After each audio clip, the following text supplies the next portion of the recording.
Welcome back to the show. Check out these headlines we have for you. One country is already scrapping cash. We'll get into it. India and Saudi Arabia, you're going to want it. We got the OMFIF emissions. You're going to want to know that too. We got SWIFT expanding its sandbox for CBDCs. But what about XRP, XLM? We're going to take a look. An XRP price, will it make a pit stop before $5.50 plus? Somebody roll that beautiful intro so we can find out.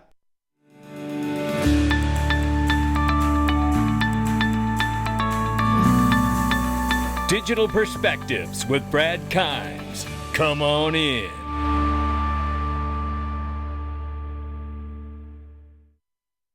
Welcome back to the show. You can follow us on Twitter and YouTube for exclusive content.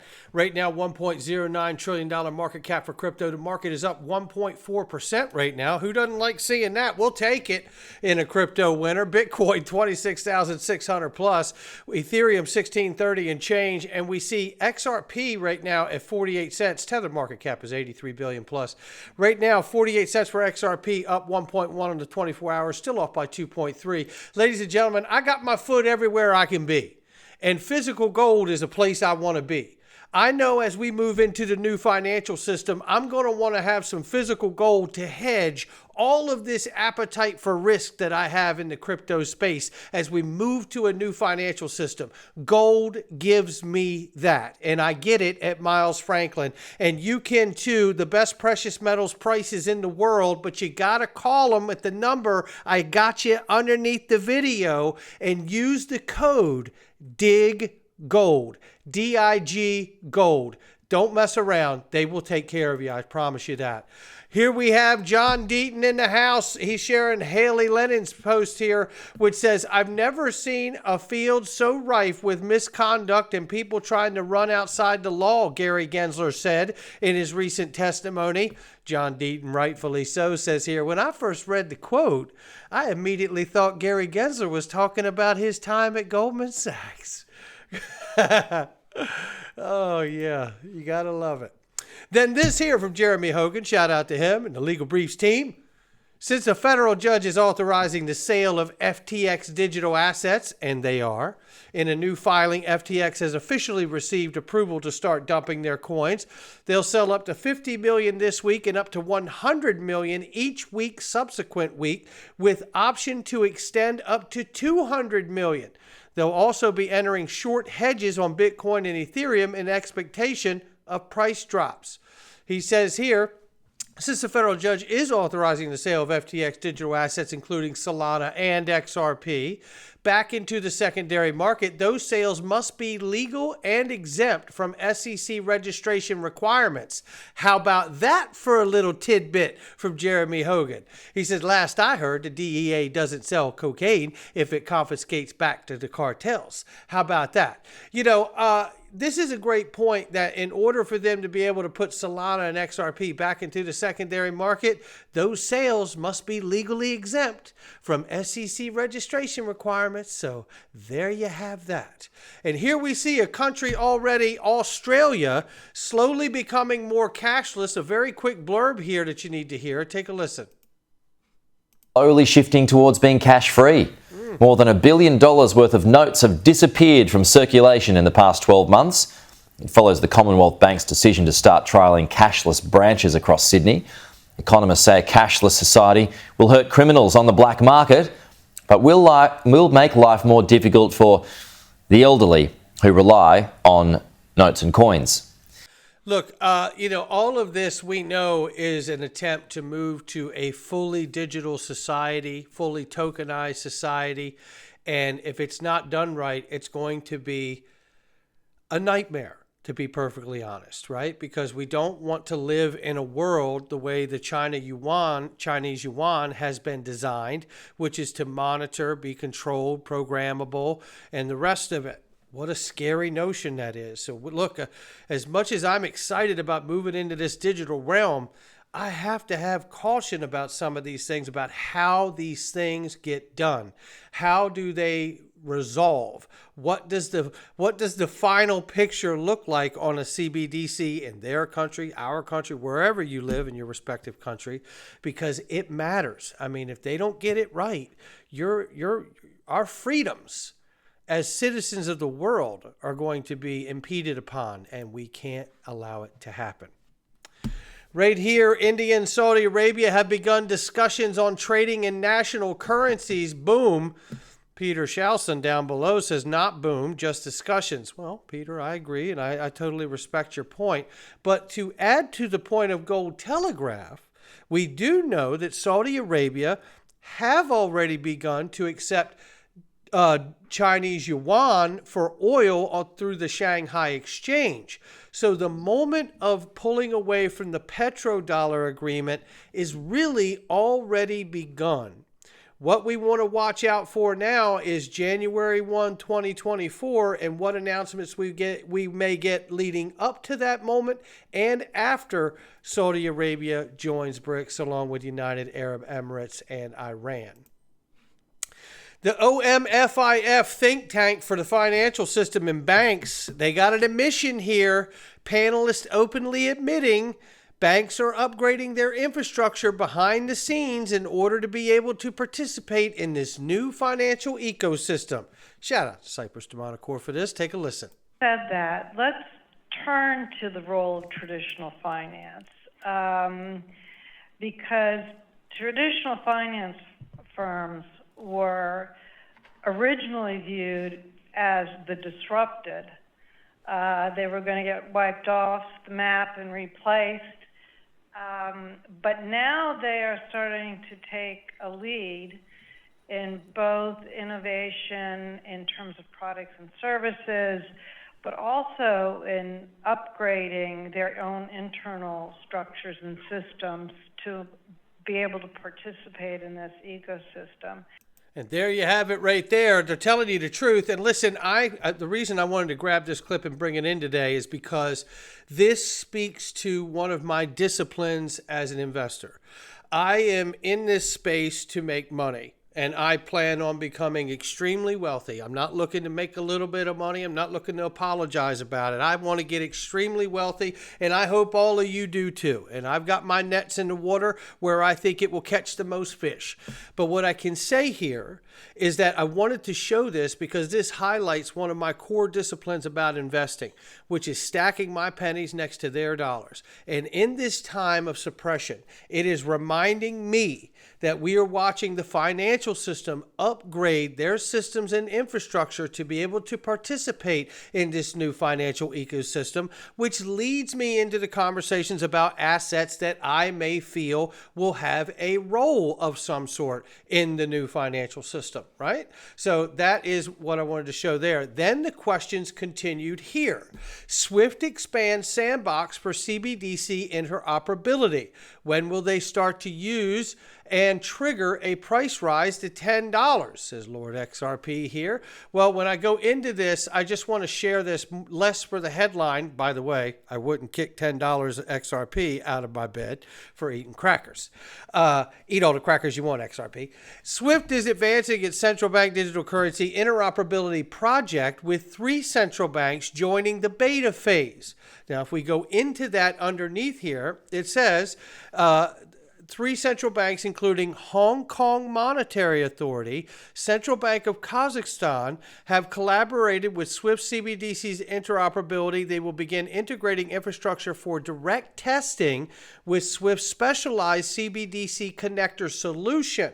Cointelegraph reports on SWIFT's central bank digital currency interoperability project, offering deep insights into this project. Now, it says here, SWIFT initially started its sandbox testing in March. It has had an impressive roster of 18 banks. It goes on to name Royal Bank of Canada, Bank de France, Societe Generale, BNP Paribas, Monetary Authority of Singapore, HSBC, Deutsche Bundesbank, and NatWest. And what do you recognize about that list? Most of them have a relationship somewhere, either directly or indirectly, with Ripple. And isn't that interesting?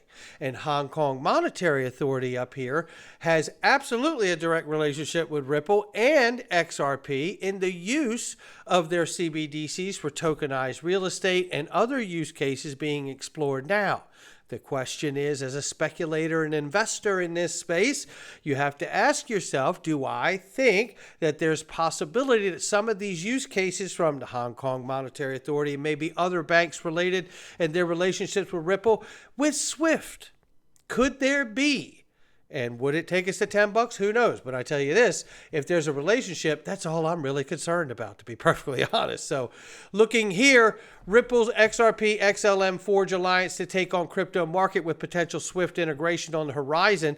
This really points to the relationship of the ISO 20022 Standard Body Committee, for which we know that IOTA, XLM, and XRP and Ripple, Stellar, and IOTA are all a part of. And Ripple was the first member on that standard body committee to help implement distributed ledger technology in complement with ISO 20022 standard messaging. So with that, we see another hint here. 2023 paper from Edo Farina here. It says Hong Kong conducted a study on cryptocurrencies in Japan and concluded XRP is the preferred coin in the country, beating up Bitcoin and Ethereum here. And it says why Japanese like XRP. It says many Westerners don't understand why Ripple has become so popular in Japan. Once more, once one is familiar with the Japanese customs and confidence that Japan is largest venture capital fund in Ripple, which we know SBI is, the partnership between the most reputable venture capital firm in Japan, SBI, and Ripple has been the primary driver of Ripple's success in Japan. In 2017, SBI's holdings vested close to $300 million in Ripple. In the SEC lawsuit, this investment was cited as an improper sale of security to SBI Holdings. Even the founder of SBI Holdings and a board member of Ripple tweeted about the new all-time high of XRP, which was also referenced in the lawsuit. Despite Ether's position as the second largest cryptocurrency by market cap, some Japanese crypto investors may find XRP to be a more appealing investment. According to the results of a survey published on Twitter, Japanese cryptocurrency exchange BitMax on June 12th, Bitcoin's popularity among Japanese traders is comparable to that of XRP tokens. 25% of the 1,498 respondents said XRP was their favorite cryptocurrency, compared to 26% said Bitcoin their favorite, and 9% to Ethereum. So, we see these connections between these banks and countries. We don't yet know what the true relationship will or won't be, but as an investor in this space, I'm loving what I'm hearing. I want you to see this clip right here from Crypto Insight UK here. This is really a great clip. Take a listen. With the recent SEC appeal in the Ripple versus SEC case that we're waiting for a decision on right now, a lot of people are footing XRP and there's speculation it may no longer be a security. However, here's Brad Garlinghouse to explain the facts. For Ripple, we've obviously spent well over $100 million already defending this case, we are very optimistic. The judge has already said very clearly XRP is not a security. What they have asked permission from the courts to appeal isn't actually whether or not XRP is a security. That is still clear. It's more nuanced about whether or not in certain circumstances, if there's a transaction, there'd be an investment contract. So I don't know what the court will rule about whether or not they're even allowed to appeal right now. But I remain very optimistic, because I think as you go up the appellate court system in the United States, you actually get more conservative. And that, I think, bodes well. And at the end of the day, I said this a long time ago, the facts are on our side and the law is on our side. And we'll continue to prevail in court because of that. There you have it right there. And I believe it too. And I also believe that along with that fight that goes on in court and that journey that is happening there, that we have to realize that the financial system is probably doing what the OMFIF said and continuing to build and prepare the market infrastructure to participate in this new financial system, for which you can bet your bottom dollar they're not going to be messing with anything directly unless it's got legal clarity. Come on in. And with that being said right here, this is Egg Rag Crypto says XRP train left the station.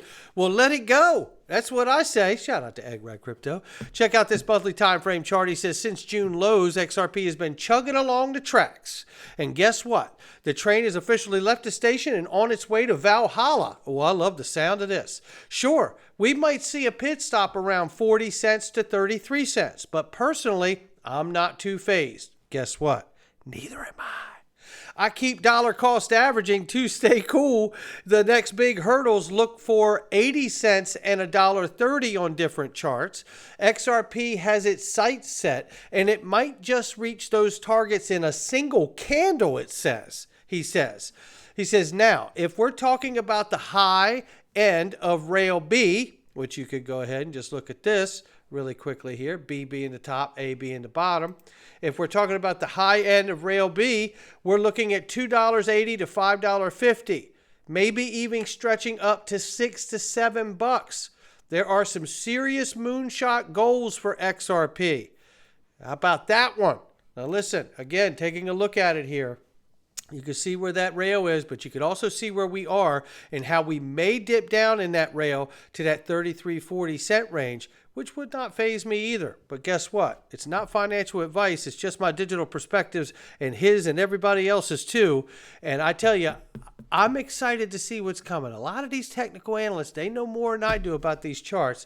And I'm excited. Look, I'm excited for $1. I'm excited for all-time highs, right? New all-time highs. I'm excited for, $13, $27, $100, you name it. I'm here for it because what I'm really here for, regardless of the price action we may see up or down, I am here for the next bull cycle, not just a bull run, the next bull cycle, because the next bull cycle is going to be utility and use case. That's what I'm here for real, for real. So that's going to do it for me. Not financial advice from me or anyone else. Do me a favor, hit that like and subscribe button. Make sure you've done it. And if not, do it again for the video. And I'll catch all of you on the next one.